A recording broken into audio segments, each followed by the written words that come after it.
Ika-unong na karon nga adlaw sa Misa de Gallo. O kumusta man ang inyong kalipay o kahinam sa pagsugod o karon maura o sa may inyong pamati ni ubos na? Di na mo ganahan? O ganahan? Kudo na may dako nga grasya o kalipay nga nasinati karon, kini nga tong gihimo nga mubangon og sayo, mangandam, muadto sa simbahan, unya mupadayon ta sa pagtuman sa atong gihimo nga saa.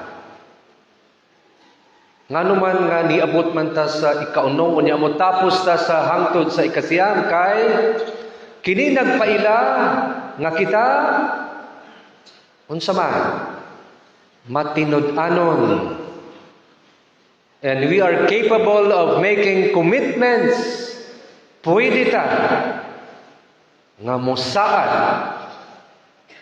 og mutuman sa atong mga panaan. Ang dako bitaw nga krisis sa kalibutan unsa man gyud dako kayo nga problema sa atong kinabuhi? Kini bang corruption sa atong nasod? Kining climate change? O kining dili ta ganahan mo commit? We are afraid of making commitments. Pananglit. Sultihan ka. Mutambong ka sa meeting, sa may kasagaran nga tubag ani. Ako lang tanawon. Sa may gyoy tinuod nga pasabot ana. Tanawon lang nako kung ganahan ko.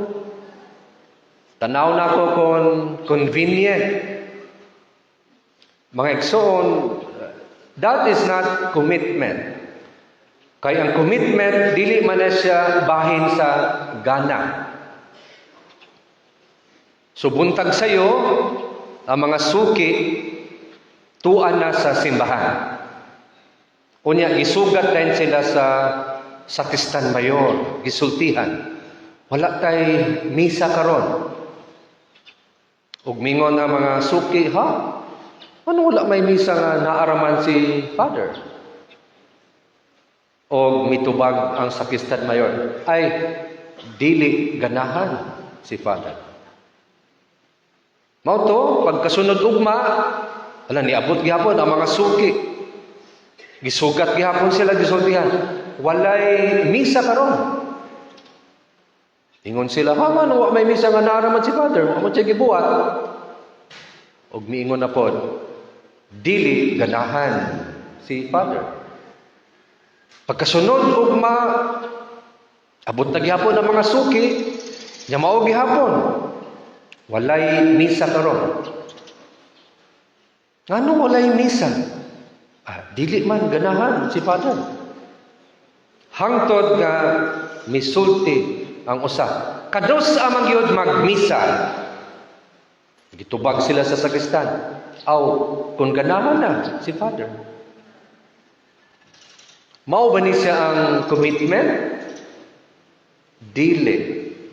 Dili ni siya maghulat sa gana.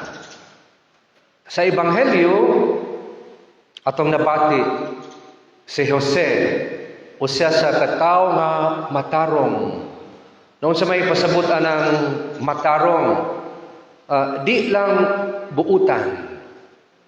Nagpasabot, he is fully committed to God.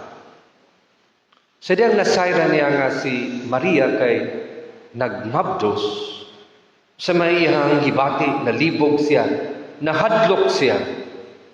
O karon kay nagplano siya nga mupahawa. Nga naman, dili niya buot nga pakaulawan si Maria. Di niya ibutang sa peligro ang kinabuhi ni Maria. Apan mga igsuon, dili man na bahin sa pagbuot ni Jose kundi bahin man ni sa unsay kabubuton sa Ginoo. Busa pinagi sa damgo, ang anghel mingon kang Jose, ayaw kahadlok Jose, dawata si Maria. Ngayon sa may gihimo ni Jose, walay pagduha-duha. Wala na siya maghulat nga mawala ang iyang kahadlok. Wala siya maghulat kung ganahan siya. Mituman diya sa dayon kay nganuman, kay mao ni siya kabubuton sa Ginoo. Mao ni siya ang commitment. Bisan kung duna kay kalibog, mubati ka sa kahadlok, pero andam ka nga mulihok og musunod. Kay mao man ni siya kabubuton sa Ginoo. And you are committed to God. So nang pagbasa, ang Dios naghatag og timaan. Ang Berhen nagmagsabak og muanak og lalaki. Tawgon siya Emmanuel.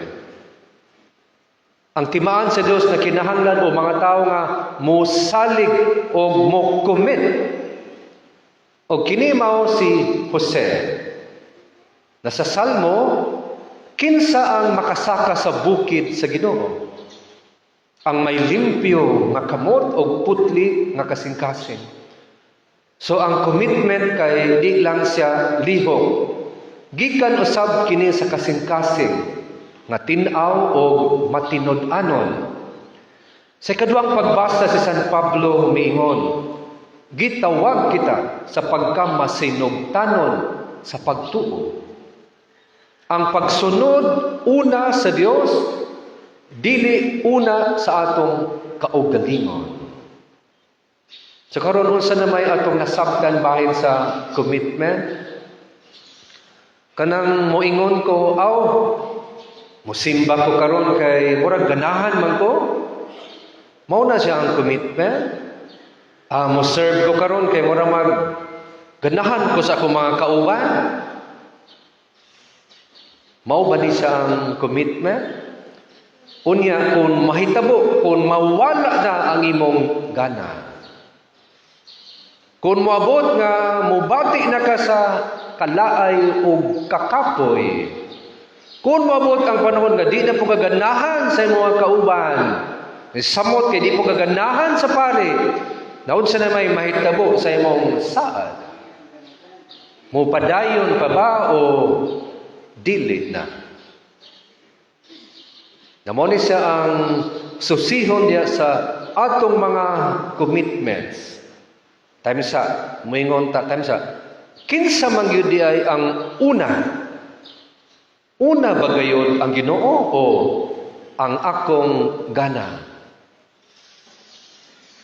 Dinhi man ta mapakyas sa atong mga saad sa Ginoo. Sa panahon bitaw nga medyo mas mudakko ang atong gusto, muubos gyud ang para sa Ginoo. Kaya ang Ginoo mahimo naman lang siya nga second or the least priority. Mo na si San Jose kay unsa may gitudlo kanato. Ipadaplin kanang inyong mga kahadlok, inyong mga kabalaka, kanang inyong mga plano, kanang inyong mga gana, og unahon ang kabubuton sa Ginoo. Ya dinhi po nato masabtan kung mohimo kita sa atong commitment unsa man gyud pasabot ani dunay sakripisyo. Kung mosunod gyud ko sa Ginoo, nagpasabot ni dunay gyud ko'y biyaan. Dunay akong isakripisyo. Ug mo ni sa hinungdan nganong daghan dili ganahan mo commit. Kay mahadlok sa mga pagsakripisyo.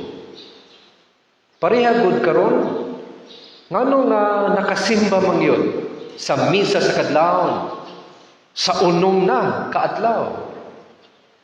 Tungod kay mihimo mo sa inyong pagsakripisyo, kana bitaw mo mataog sayo.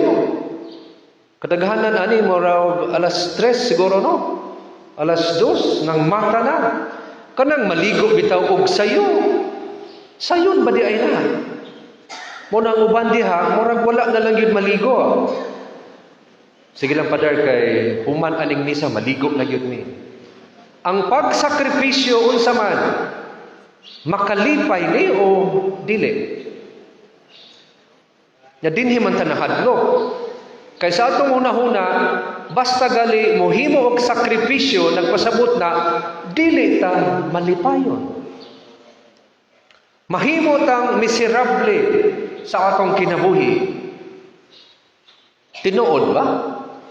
Daghan ninyo kay naghimo naman og mga pagsakripisyo. Tinuod ba nga wala mo magmalipayon?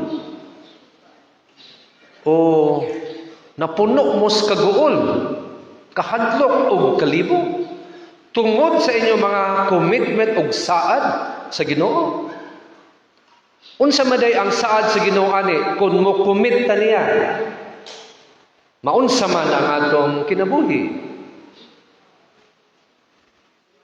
Lagi lagi mo muting mo. Time sa no maunsa to datong kinabuhi mo commit ta sa Ginoo no? Kung mosaad ko nga akong ihalad ang akong kinabuhi sa Dios, magmalipayon jud ka ako ani. Na mga igsuon na dining dapita kay mubati man ta og huyang no. Labi tawong nagdi ta mo salig ba sa atong commitments. Moingon ta Ginoo, dili na lang ko. Murag di man gyud nakon ang makaya.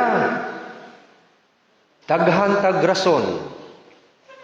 Pero ang hinungdan bay ani kay ngano man gusto lagi ta nga mulikay. Kabalo man ang Ginoo nga dunay tay kapasidad. Kabalo man ang Ginoo nga nagyug kay kahibalo, kahanas. Unsa lang may kulang yod nimo.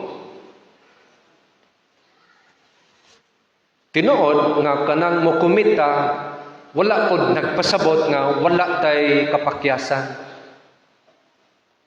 Kanang mo kumita, wala ko'y nagpasabot na nga dili ta masayop.